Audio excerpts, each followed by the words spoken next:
Salut toute la team, regardez où je suis. Aujourd'hui il n'y a pas de blabla, on se retrouve directement pour la journée des essais Kawasaki chez Matos Import. Les modèles 2023 les amis, c'est parti, let's go.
Alors je vais vous parler un petit peu du jet. Regardez les boîtes à gants du coup les amis.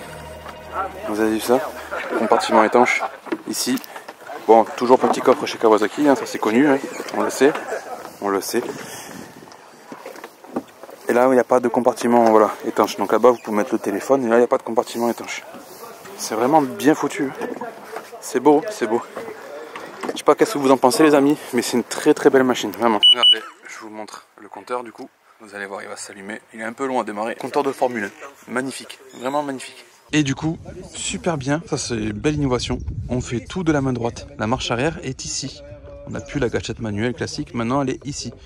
On accélère, un coup au neutre. Et marche arrière. Bien foutu. Hein, la petite caméra dont je vous parlais. Là, par exemple, j'ai enlevé la selle. C'est quand même très très bien camouflé. Hein. Vraiment hyper bien camouflé. Hein. Regardez ça. C'est parti pour les premiers essais les amis, let's go. Allez les amis, c'est parti.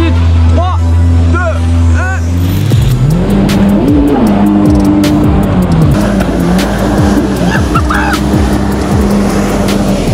Mais c'est ultra fun. Ça me fait penser à mon VX en plus puissant.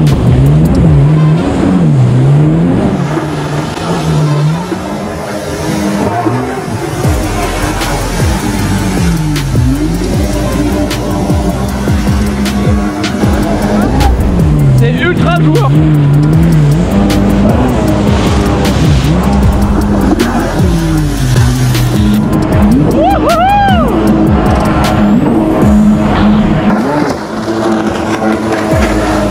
J'ai pas envie de vous dire des bêtises les gens. Je sais pas s'il y a un mode sport ou pas. Parce que là c'est pas non plus ultra puissant. Hein.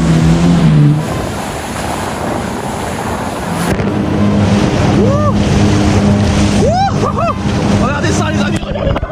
C'est la touche.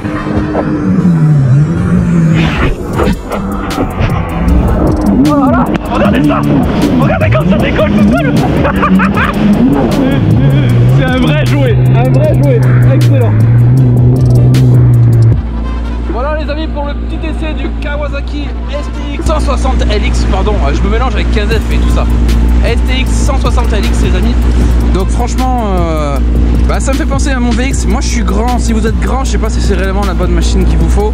Mais encore une fois vraiment. Vraiment encore une fois c'est du jet et c'est que du bonheur. Que du bonheur. Je suis en train de regarder un petit peu le jet, donc c'est vrai que bon on a tout l'autoradio qui est ici, c'est relativement sympa, ça va, c'est pas gênant en plus. Après on n'a pas du tout de colonne de direction réglable. C'est pour ça que j'ai pris. C'est justement pour ça que j'ai pris aussi un GTX et que je prenais un FX parce que j'ai besoin d'une colonne de direction réglable. Vraiment, c'est. Après ça va, il y a une position comme le Yamaha VX où la colonne n'est pas réglable. Il y a une position qui est relativement haute de la colonne. Donc ça va. Moi je me mets debout là. Je devrais pas trop être dérangé. On verra ça en mer. Moi amateur que je suis, autant il y avait un mode sport et je l'ai pas découvert. Je sais pas trop. Je sais vraiment pas. Je trouve que c'est pas non plus ultra puissant. C'est un bon compromis, c'est la moyenne. Mais je trouve honnêtement que le GTX derrière 170 marche mieux, vraiment. Donc bon, voilà pour le petit essai les amis, j'espère que ça vous aura plu en tout cas. Maintenant, on passe sur le 310 Ultra les amis. Hop, transition les amis. Regardez-moi ce bijou. Regardez-moi ce bijou de technologie les amis. Donc là, il faut savoir voilà, que sur une machine comme ça, je suis clairement mieux. Vraiment bien assis, c'est plus adapté à ma taille, vraiment. Voilà. Ouais, Julien vient de me faire remarquer qu'on a clairement un bruit beaucoup plus étouffé sur un 300 que sur les STX. Hein. Vraiment, les STX, c'est... Là, non, c'est beaucoup plus étouffé. C'est même presque plus agréable, honnêtement, parce qu'à la fin, ça casse les oreilles. On dirait une machine de course, les amis. Alors autre chose les amis, au niveau ergonomie là pour les jambes, c'est vrai qu'on a une selle qui est encore plus étroite que sur les C12. Déjà que les C12 c'est pas mal, mais là c'est encore plus étroit, donc à mon avis c'est encore plus sportif parce que debout, à mon avis il faut serrer les jambes. Parler un petit peu avec les gens qui ont essayé ce jet, on trouve que c'est dommage qu'il n'y ait pas de compromis, c'est-à-dire on passe d'un 160 chevaux directement à 300 chevaux. C'est dommage, c'est dommage. Il devrait y avoir comme chez Sea-Doo 230 chevaux ou 250 par exemple. On va mettre les gaz. On sort du port, on attend encore un petit peu. Oh la vache. Oh la vache. Incroyable. Incroyable mais vrai.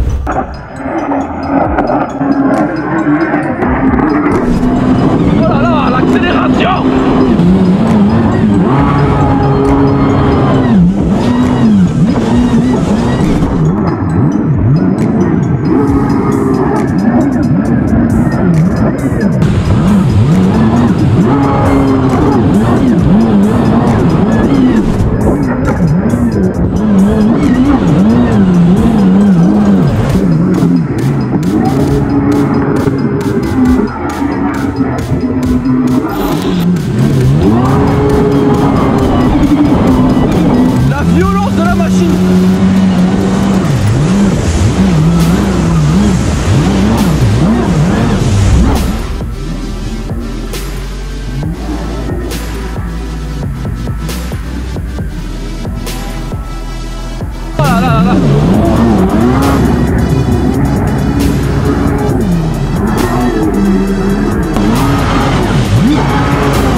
Ah, c'est méga sportif.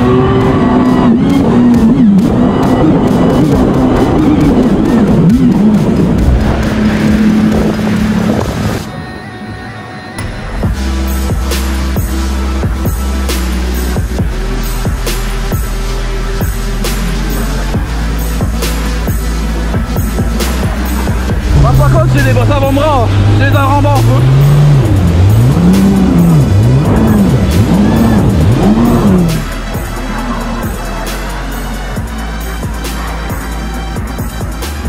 Ah, je suis mort.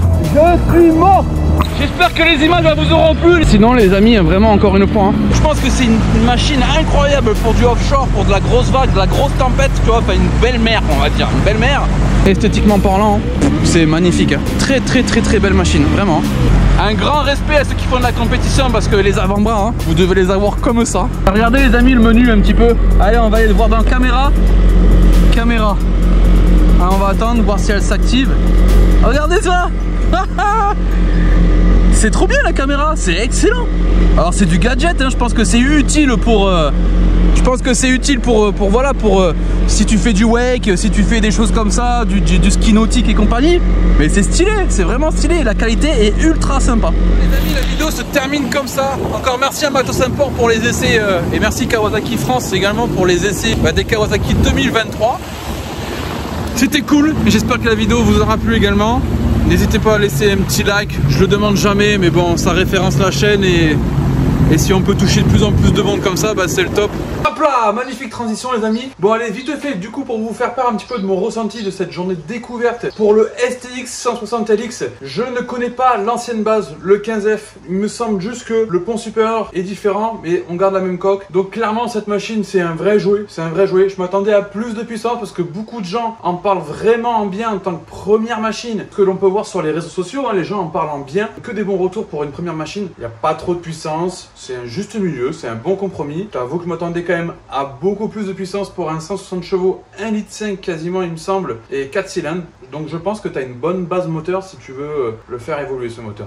Et donc ce qui concerne du coup le Ultra 310, c'est une machine de guerre. C'est une machine de guerre. T'avoue, moi, mon ressenti encore une fois, c'est personnel. Tu as le droit de ne pas avoir le même. J'étais beaucoup plus en confiance rapidement sur un RXP 300 à la journée Sidou. D'accord, j'ai plus vite pris en main la machine. J'avais envie de plus s'ouvrir rapidement et tout ça. Que sur le Ultra 310, Kawa, bon ben, il faut apprivoiser la machine. Et c'est vrai que je t'avoue qu'en un quart d'heure, 20 minutes, une fois que tu es sorti du port, c'est un peu délicat de réellement découvrir la machine, de se faire son propre avis. Mais autrement, c'est que du bonheur. C'est vraiment que du bonheur. Comme je dis, le jet ski, dans tous les cas, c'est que du bonheur. On a un moteur ultra péchu. Quand tu le mets en FPO, en full, le machin, t'arrives même pas à gérer la gâchette parce que ça part direct. Je t'avoue que pour l'essai, je l'ai mis directement en FPO. J'aurais peut-être dû le mettre sur des niveaux un peu moins puissants pour justement peut-être apprécier mieux le jet, on va dire. Je te mets donc en commentaire plus bas un retour d'expérience d'une personne qui était là avec moi, avec qui on a bien discuté. D'ailleurs, je te passe le bonjour. Je te mets tout simplement son avis à lui en bas. Il est plus expérimenté que moi, c'est toujours bon à prendre. Et au passage, on m'a toujours dit que l'ignorance était le meilleur des mépris, mais je fais un bisou.